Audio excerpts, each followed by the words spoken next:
Masyarakat yang beraktivitas di kota Gianyar mendadak heboh setelah sebuah ruko yang difungsikan sebagai apotik terbakar di Jalan Majapahit, Gianyar, Senin 9 Januari sekitar pukul 11 waktu Indonesia Tengah. Beruntung tidak ada korban jiwa dalam peristiwa tersebut, hanya saja korban diperkirakan mengalami kerugian mencapai 200 juta rupiah.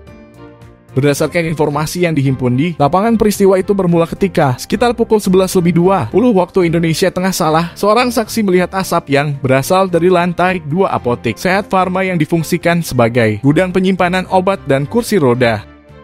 Saksi kemudian berteriak dan meminta bantuan kepada masyarakat sekitar serta anggota Yonsipur 18 YKR untuk memadamkan api dengan peralatan seadanya sembari menghubungi armada pemadam kebakaran Kabupaten Gianyar.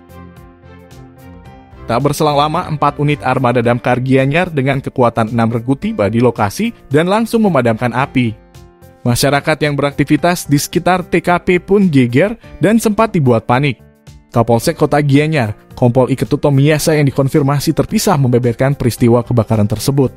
Dirinya mengatakan jika sekitar pukul 12 waktu Indonesia Tengah, api di lantai 2 apotik milik Susanto berhasil dipadamkan oleh petugas pemadam kebakaran Kabupaten Gianyar dibantu anggota Yonsipur 18 YKR, Kodim 1616 Gianyar serta pihak kepolisian dan warga setempat. Berdasarkan hasil olah TKP diduga kebakaran disebabkan oleh hubungan arus pendek listrik atau konsleting. Tidak ada korban jiwa dalam peristiwa tersebut, hanya saja kerugian yang dialami korban diprediksi 200 juta rupiah. Tim Bali Express melaporkan.